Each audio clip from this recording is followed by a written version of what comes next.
Saudara, waktu kita tahu bahwa hari ini khotbahnya tentang persembahan, derma, kolekte.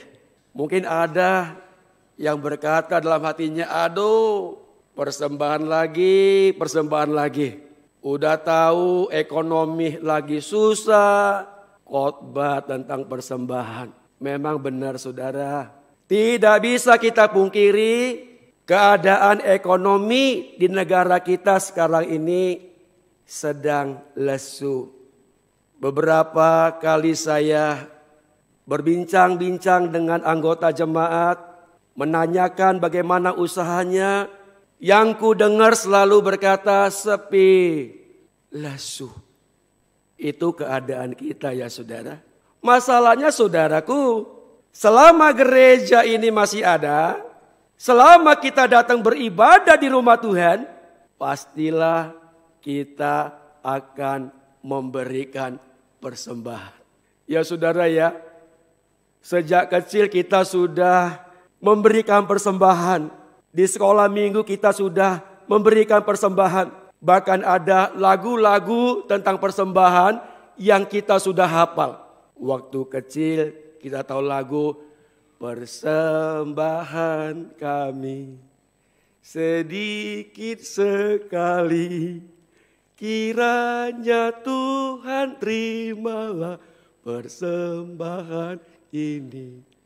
Maklum ya saudara ya. Mungkin yang ngarang lagu tahu itu. Papa mama kasih ke anak-anak sedikit untuk persembahan.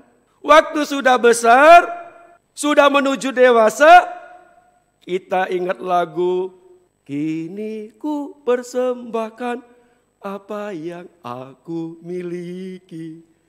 Memang tiada berarti bila dibanding dengan kasih-Mu. Mungkin pada waktu itu pencipta lagunya sedang jatuh cinta sama Tuhan saudara.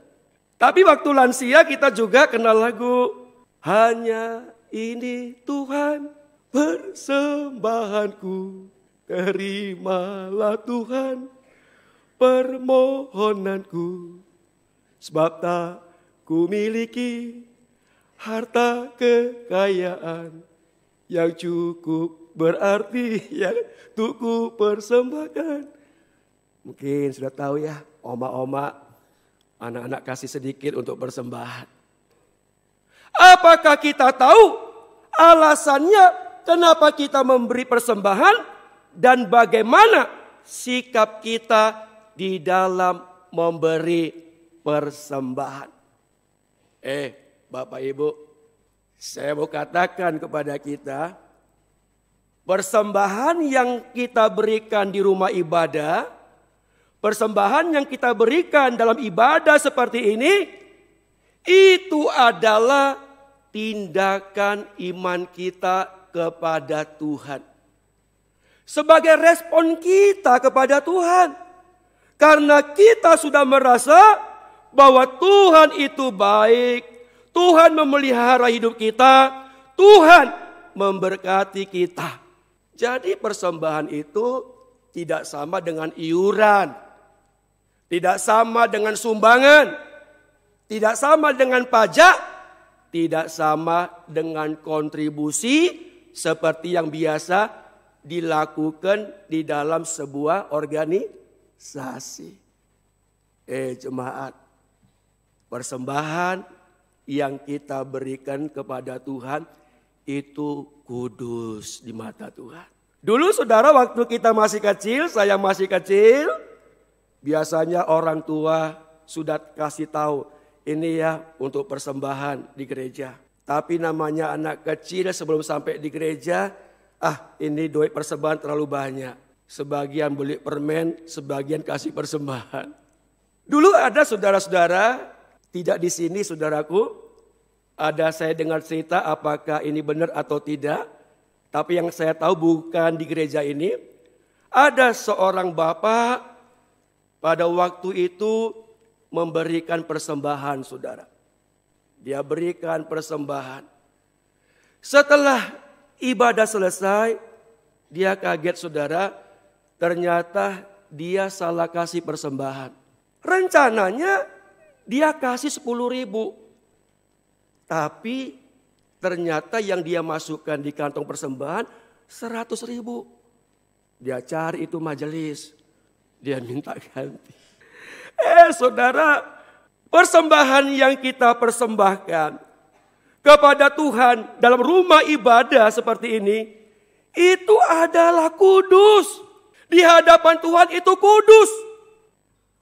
Hanya orang yang menyadari kasih Allah, maka ketika dia memberikan persembahan, itu diberikan dengan rasa syukur, dengan rasa bangga, dengan rasa sukacita. Karena Allah yang maha kaya itu, karena Allah yang maha tinggi itu, dia memberikan kepada saya kesempatan untuk memberikan persembahan, berbagian di dalam kerajaannya. Tapi memberi persembahan itu adalah respon iman kita.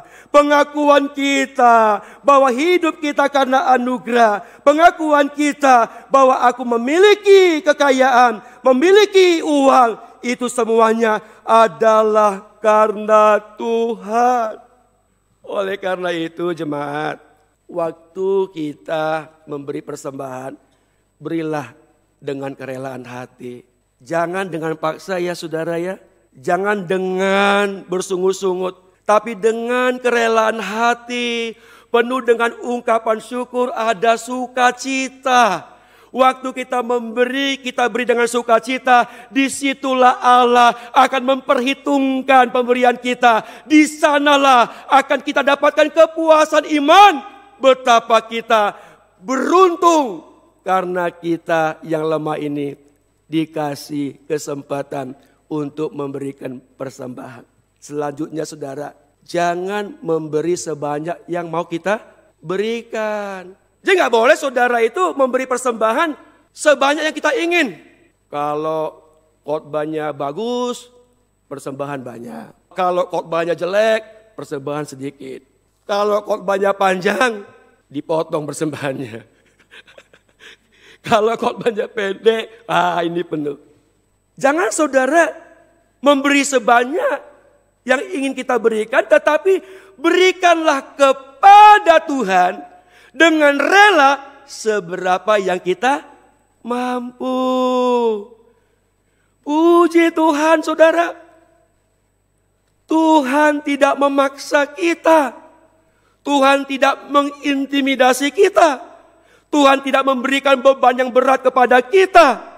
Sehingga ketika saudara tidak memiliki uang banyak, jangan sampai pinjol untuk kasih persembahan. No.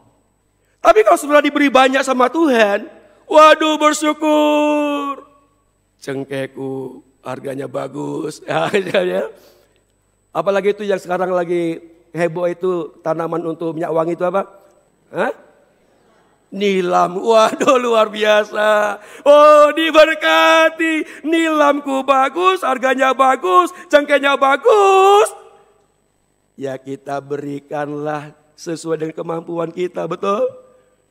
Yang diberi sedikit, tidak apa-apa, kasih secukupnya dalam arti semampu kita. Yang dikasih Tuhan banyak, kita harus memberi sesuai dengan kemampuan kita. Ini ya ada cerita saudara. Tapi ini nggak di sini saudara ya. Saya juga bingung ini apakah ini betul terjadi. Tapi nggak di sini. Saya tahu nggak di gereja kita saudara. Ada itu orang bilang Pak kita ada tuh tante saudara. Maaf ya. Di sini nggak ada. Itu tante saudara. Kalau masuk gereja aduh bapak kayak luar biasa. Rambut rapi.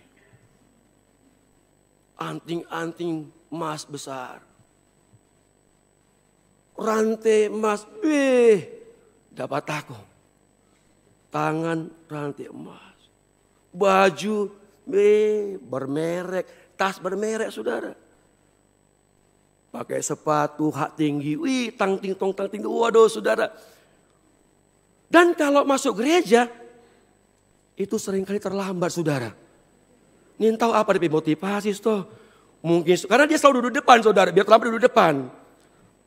Dengan hak tinggi, tak tik tok tak tik tok. Wih, orang bahagia DP cincin emas.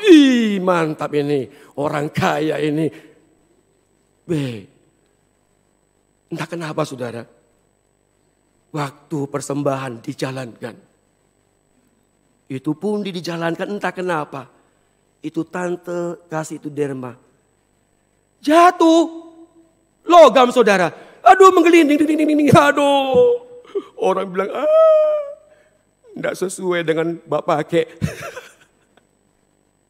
Artinya suruh dikasih Tuhan. Tuhan itu tidak menuntut kita memberi banyak atau memberi sedikit. Tapi yang Tuhan mau adalah sebuah pengakuan iman kita. Betapa besar Tuhan itu. Aku sehat, aku kuat, aku diberikan makan dan minum, aku diberikan berkat, maka aku memberi untuk Tuhan supaya di rumah Tuhan ada makanan dan pekerjaan Tuhan bisa dikerjakan. Amin saudara.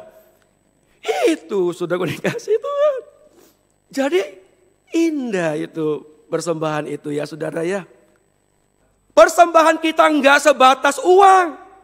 Tapi yang kita persembahkan itu adalah seluruh hidup kita. Sebagai persembahan yang hidup, persembahan yang kudus, persembahan yang berkenan kepada Tuhan. Itulah ibadahmu yang sejati. Makanya saudara-saudara, enggak boleh kita itu memiliki sikap waktu kita beri persembahan seperti kita menyuap Tuhan. Kasih persembahan di gereja ini supaya Tuhan ampuni dosa saya. Main judi, saudara, main judi. Untung 100 juta supaya Tuhan tidak marah, kasih 50 juta sama Tuhan. Enggak seperti itu, saudara dikasih Tuhan. Kita enggak boleh punya mental seperti menyuap Tuhan. Aku kasih segini, nanti Tuhan kembalikan 100 kali lipat. Dan jangan sampai ada di antara kita, karena kita merasa kasih persembahan banyak di gereja, lalu kita merasa harus dihormati. Majelis harus tunduk sama kita. Hamba Tuhan harus bilang, Pak. Kalau kita nggak dihormati, kita bilang, ngomongin tahu kita persembahan paling banyak di sini. Ya enggak saudara. Tidak itu yang Tuhan inginkan. Yang Tuhan inginkan adalah seperti yang tadi itu, Tuhan, ini kok Tuhan punya. Tuhan marah sekali kepada bangsa Israel saudara. Dalam kitab Yesaya pasal 1 bisa digambarkan. Umat Israel ingin memberikan persembahan yang banyak. Mereka menganggap ketika memberikan persembahan, maka Tuhan dipuaskan. Biar mereka berdosa tidak apa-apa, berbuat jahat tidak apa-apa. Yang penting kasih persembahan, tidak. Tuhan tidak boleh dipermainkan saudara. Tuhan bisa membuat segala sesuatu menjadi mungkin. Tuhan bisa memelihara gereja ini tanpa uang kita. Tapi ketika saudara dan saya memberikan persembahan, itu adalah anugerah Tuhan. Kenapa? Karena Tuhan memberikan kepada kita kesempatan untuk berbagian di dalam pekerjaan Tuhan. Jangan ya saudara ya. Ada jemaat, ada orang-orang yang mereka bernapas dengan susah payah. Pakai oksigen saudara. Bahkan mungkin mereka harus membayar mahal untuk nafas itu sudah dikasih Tuhan. Tapi kita hari ini diberikan nafas oleh Tuhan. Semuanya gratis, tidak bayar. Aduh, masa kita masih mendustai lagi kebaikan Tuhan. Apalagi saudara, nyawa kita diselamatkan oleh Tuhan loh saudara. Itu iman kita. Itu iman kita. Kita memberi karena Tuhan sudah lebih dahulu memberi. Kita mengasihi karena Tuhan sudah lebih dahulu mengasihi kita. Kita melakukan semuanya itu. Semuanya dimulai karena Tuhan. Gak boleh pamer ya. Jangan pamer waktu kita berikan persembahan. Kalau kasih persembahan, kalau persembahannya kecil sedikit, waduh dia genggam erat-erat itu persembahan. Jangan sampai ada orang yang tahu. Tapi kalau persembahannya banyak besar, aduh cara ambil dan di pelan-pelan saudara. Katanya mungkin ya supaya orang lihat. Orang puji, aduh hebat dia, luar biasa dia. Persembahannya begitu besar, aduh. Orang ini waktu beri persembahan nggak usah pamer. biarlah Tuhan yang tahu persembahanku. Tangan kanan memberi, tangan kiri tidak tahu. Aku memberikan persembahan bukan supaya orang puji. Karena apa? Karena seperti ini tidak dikehendaki Tuhan. Saya pasti juga kita ini ibadat pemakaman. Orang lain menangis karena mau lihat orang mati, kita menangis karena terlalu lama. Yang lama bukan karena khotbah singkat saudara. Cuma lama itu persembahan yang masuk di kantong, di kotak dibaca satu persatu. Keluarga A 5.000, keluarga B 10.000. Kalau kita bilang, kalau ada 100 keluarga mau dibaca semua, iyo. Kalau nggak dibaca orang mau marah, mau sakit hati. Nggak tahu motivasinya apa saudara. Tetapi saya nggak pernah dengar sih orang jemaat tanya-tanya, kita punya persembahan. Nggak tanya-tanya ya. Karena memang saudara, kita nggak perlu pamer. Kita nggak perlu bilang, kita kasih persembahan. Nggak saudara, nggak. Yang Tuhan inginkan adalah mari jemaat Tuhan, kita memberikan persembahan di rumah Tuhan. Persembahan apapun itu, semua adalah karena kasih Tuhan. Tuhan begitu besar mengasihi saya. Saya berikan karena kasihku kepada Tuhan. Dan apa yang kita beri, itu pasti akan diberkati oleh Tuhan. Amin.